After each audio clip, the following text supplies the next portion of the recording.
Samedi le 16, comment ça va? Comment ça va aujourd'hui? Ça va bien? J'arrive du défi Mira, je vais vous parler de ça. Vous parler de quoi aussi? Ricky Martin. L'AMF chez H. Grégoire, on va parler des urgences dans les Laurentides. Pas le temps d'être malade. Au Québec, un agriculteur se plaint. Maraîcher. Les employés sont rois. Oh, je vous parle d'une invention, de l'invention du micro-ondes. Finance les maisons, hein? Peut-être pas le temps d'en acheter. Est-ce que tu vas ouvrir une boutique un jour, mon François? Probablement jamais. Hein? Des cafés? Boutique? Non, probablement pas. Insolite. Oh oui, il y a une sœur qui est jalouse. OK, je vais vous parler de ça. OK, une cause de parents. Ah, l'influenceuse au pet, ça fait longtemps que vous ne m'avez pas demandé. Qu'est-ce qui arrive avec l'influenceuse au pet? Je sais que vous en foutez, mais je vais vous en parler pareil. Tout d'abord, vous savez ce que vous devez faire. Vous savez ce que vous devez faire et ça se passe maintenant. L'actualité vue par un entrepreneur.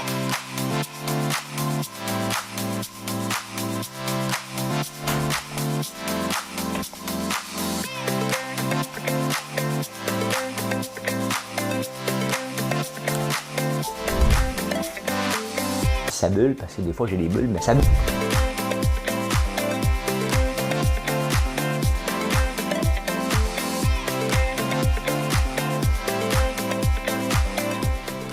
Essayer de faire un spectacle. Avez-vous appuyé très fort sur le bouton « J'aime ». C'est ça qui est le but. C'est ça qui est le but. Une chanson? J'ai une chanson. Avant de vous parler du défi Mira, j'ai une chanson. Madame Cahouette.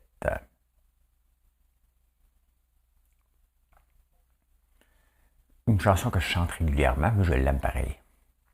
Quand je pense à la vieille anglaise qu'on appelait le Queen Mary, échouée si loin de ses falaises sur un quai de Californie.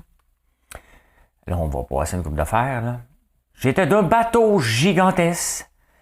J'emportais des milliers d'amants. J'étais le France, qu'est-ce qu'il en reste? Un corps mort pour des corps morants. Ne m'appelez plus jamais France. La France, elle m'a laissé tomber. C'est là que j'ai de la misère. Ne m'appelez plus jamais France, c'est ma dernière volonté. Parce que mon copilote, Mira, est un amateur de vieilles chansons comme moi. On a parlé de ça.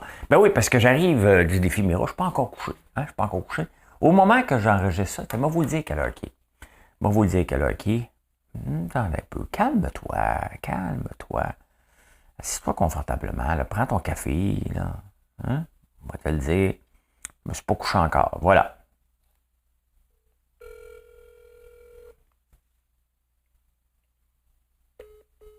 Hey.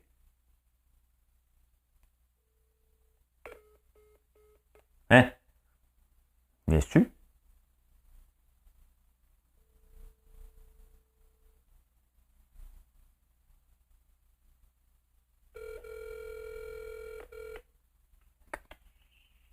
CNRC, heure avancée de l'Est, 0h37 et 30 secondes.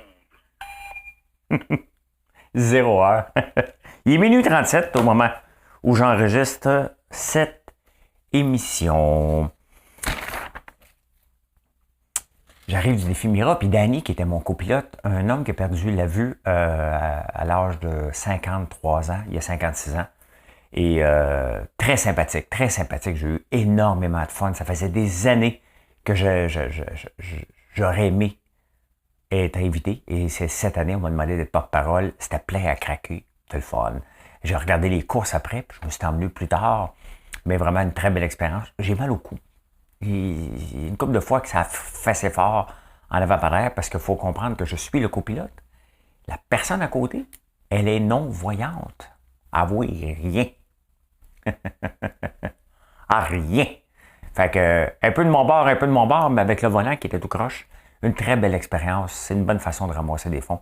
autre que tout le temps les choses standards. Vraiment une très, très belle activité. En m'en revenant, j'ai décidé de m'obstiner avec Waze.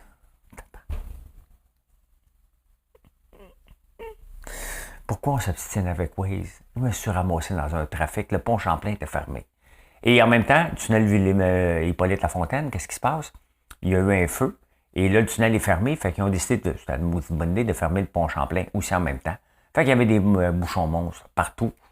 Vive le Québec, hein? Vive le Québec. Ah, ben en arrivant, j'ai lu une nouvelle, parce que j'ai dit, moi, attends, je peux pas me coucher une heure, me relever, hein, on va le faire. Et Ricky Martin, 50 ans de prison. Peut-être. Hein? L'inceste avec son neveu, qui était son chum. C'est pathétique. Il sortait avec son neveu. Puis il a décidé de porter plainte. 50 ans de prison, potentiel. C'est à Porto Rico. Eh bien. Pendant ce temps-là, H. Grégoire, hein? H. Grégoire, veux-tu une assurance? Peut-être t'achètes un vieux bazou et il veut te vendre l'assurance qui finit plus, hein? Eh bien, H. Grégoire va faire face à l'AMF maintenant. Mm-hmm. Tu sais, c'est le moment là, où tu achètes un auto, là. On va se le dire, là. Laissez-moi être sexiste un peu, là. Et là, tu passes dans le bureau, hein? De la pitoune. Tu sais, la fille, tu peux pas y dire non, là. C'est de même notre clé concessionnaire automobile. Ils te mettent une fille, là, mais vas-tu la prendre, celle-là? Ouais. Puis là, ta blonde, tu reviens à la maison, puis ta blonde, elle dit pourquoi t'as pris ça? Parce que c'était utile. Pourquoi t'as pris ça?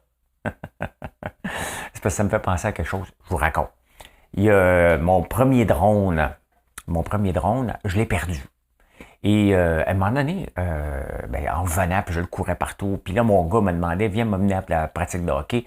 Je cours, je suis dans le stationnement du Loblaws, et je me fais prendre par une insolence d'une caméra. Il fallait que je tienne un chien, puis là, j'étais pressé, et c'est une belle fille, hein?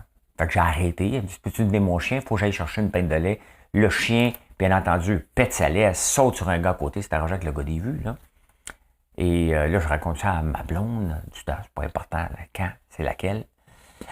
Puis elle va se reconnaître, ça l'écoute.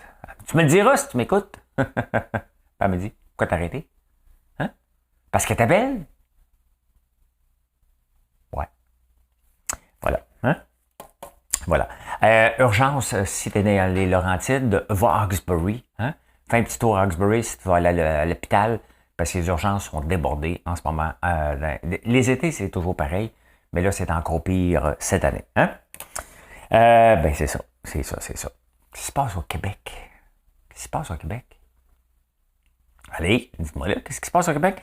Au Québec, qu'est-ce qui se passe? Il y a un agriculteur maraîcher qui sort dans les journaux puis il dit, là, ça marche pas. Les engrais ont coûté trop cher. Ben, c'est sûr. Hein? Pourquoi les gens se plaignent? Puis je vous le dis,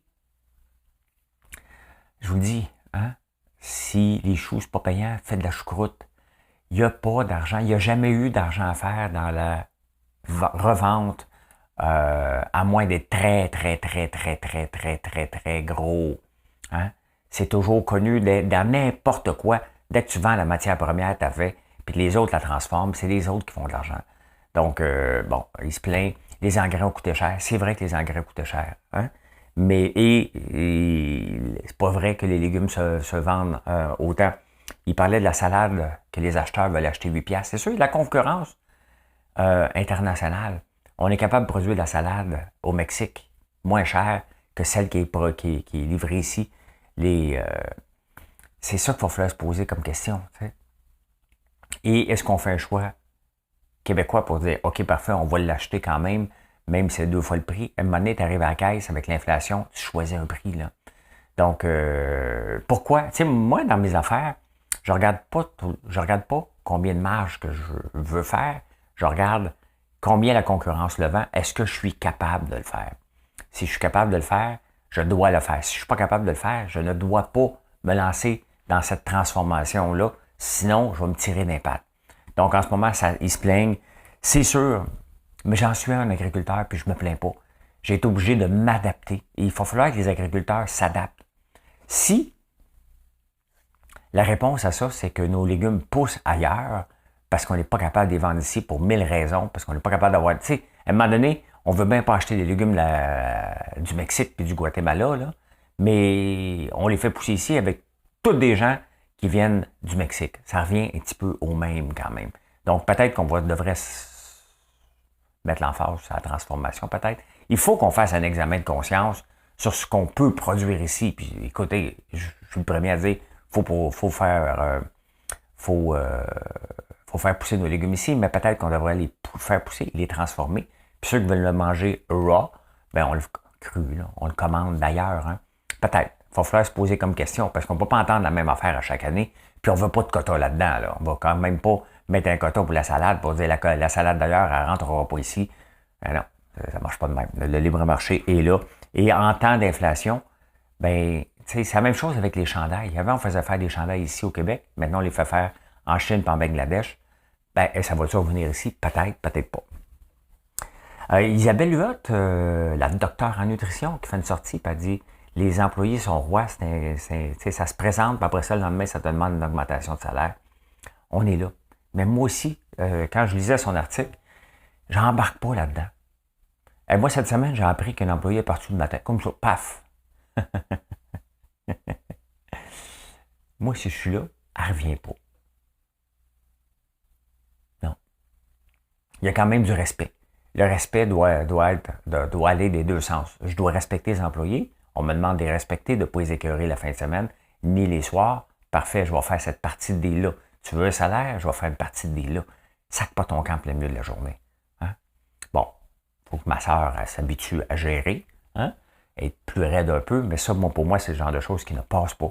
Ben, c'est ça qu'Isabelle elle parle. Hein? Les gens rentrent, après ça, ils s'en vont, ils font ce qu'ils veulent. Oh, je rentre pas aujourd'hui, je rentre pas demain. Ça fait ce que ça veut. Fait que non, merci, je suis pas mal de son bord.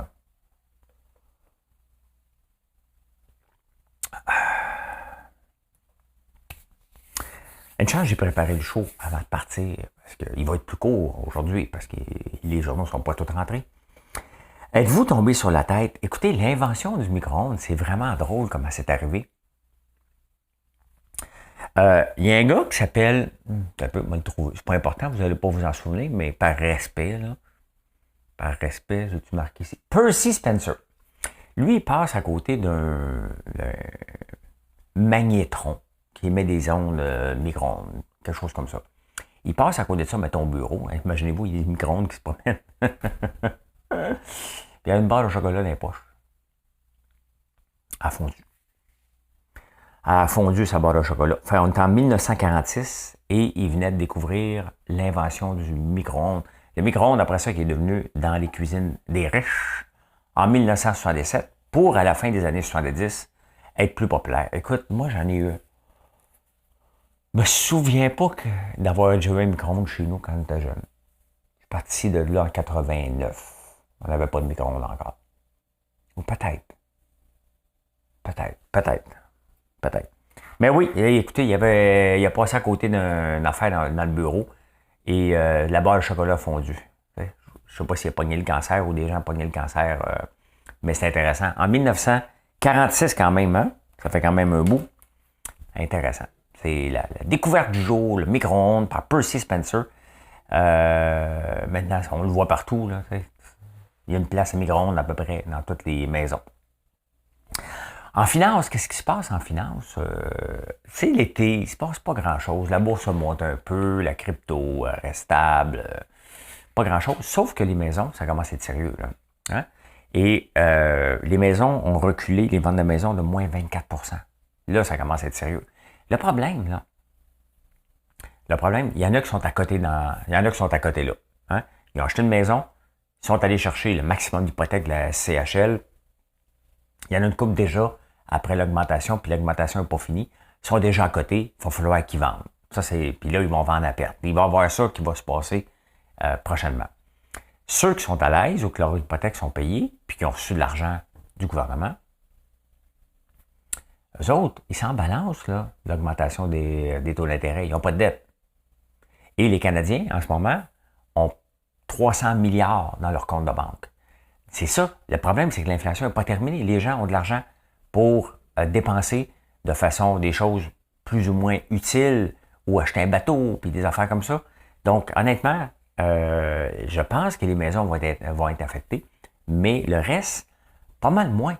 Hein? Pas mal moins. Fait que c'est pas une situation qui est le fun pour ceux qui sont à côté dans le tapis, qu'ils ont acheté leur rêve avec un 5% de dépôt ou 10%, je ne sais plus c'est quoi. Mais voilà, moins 24%. On me demande tout le temps. C'est là, c'est pas une affaire d'influenceur. On me demande, hein? Regardez, on a ça qui sort cette semaine. Ben, pas tout le monde, mais un pamphlet. Et très beau pamphlet. On fait des tests dans 16 000 foyers au Québec. Un autre type de marketing. Et on me demande, c'est vrai souvent, quand est-ce que tu vas ouvrir une boutique? Parce qu'il y a de la compétition qui ouvre des boutiques. Je vais vous écrire un texte là-dessus aujourd'hui. Est-ce que je vais ouvrir des boutiques à un moment donné? La réponse est non. Je vais vous parler du cas de Bleu Lavande, qui était un cas connu. Il y avait ça allait bien chez eux. Ils ont dit, OK, parfois, on va ouvrir des boutiques. Ça a tout fait faillite. Et je regarde d'autres compétiteurs en ce moment aller, au point de vue des bougies et des savons, je me dis, vous allez vous casser la gueule. C'est sûr que c'est une fierté voir sa boutique.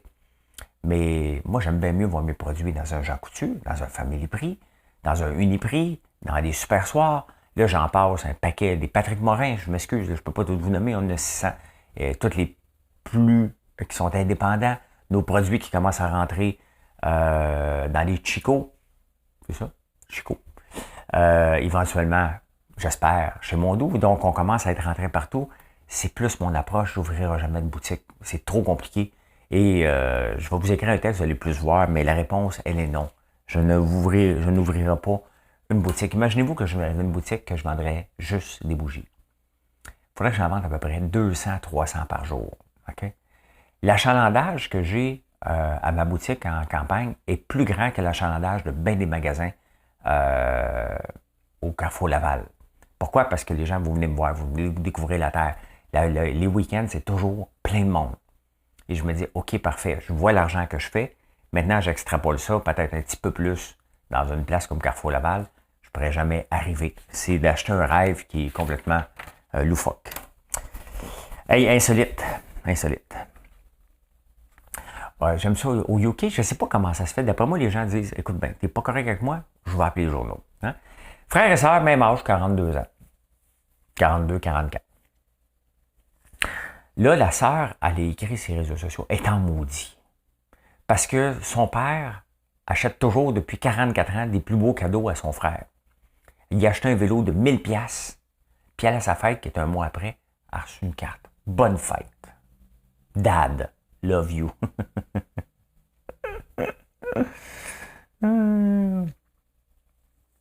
Mettons que moi, là, ça m'arriverait. J'irais-tu écrire dans les journaux? C'est ça qui est spécial. Fait que ouais, ben c'est ça. Hein? Frères et sœurs, différents traitements. Et jalouse. Maudite jalousie. Maudite jalousie. J'en suis presque une maladie. Hein, quelque chose comme ça. Tu sais, des fois, à la fin des classes.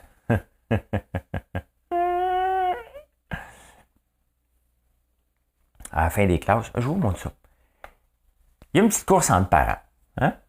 Fait que là, c'est sûr, eux autres arrivent voir leurs enfants, puis il y a une petite course entre parents. Ils ont des robes, puis écho, puis qui veut gagner. Puis là, il y en a une maman qui est un petit peu plus compétitive que l'autre. Si vous pouvez voir, hein? Regardez la rose, celle en rose, elle pousse la madame à côté. La madame, elle tombe. Elle le flanc.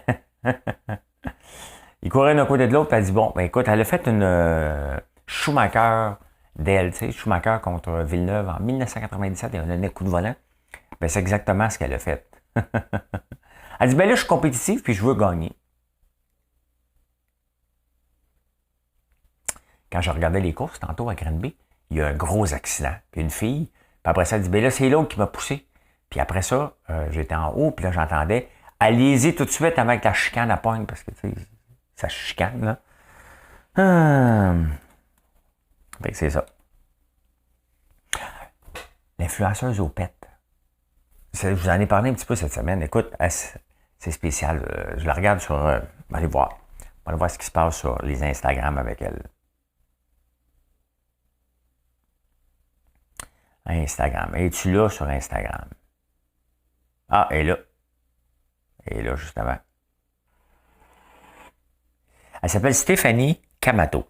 Hein? Founder and CEO Unfiltered Official.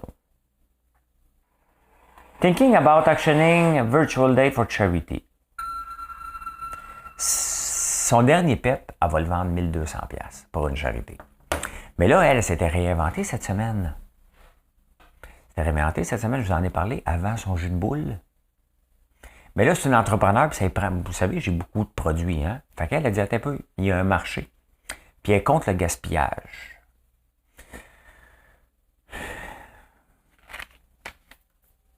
Tu ici?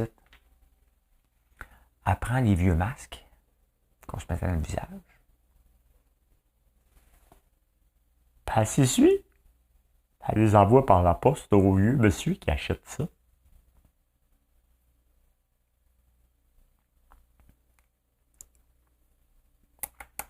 Comment ça s'appelait? Gwyneth a fait une chandelle qui s'appelait This... hein? Gwyneth. Je le massacre, là. Gwyneth. Gwyneth Paltrow. OK. Wow. Gwyneth Paltrow. Vagina. Huh? A candle that smells like. OK. À l'avant, combien? This smells like my vagina price. Goop. OK, on va voir. On va aller voir ça. This smells like la patente, là. La patente. Potty. Ends of. Ah, OK, bon. On a un autre. Ends of.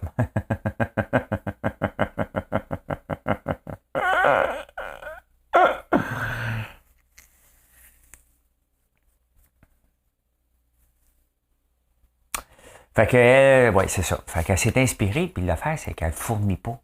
Elle est obligée, mais là, il va falloir qu'elle prenne beaucoup d'eau pour pouvoir aller aux toilettes, pour pouvoir s'essuyer et envoyer ça par la poste.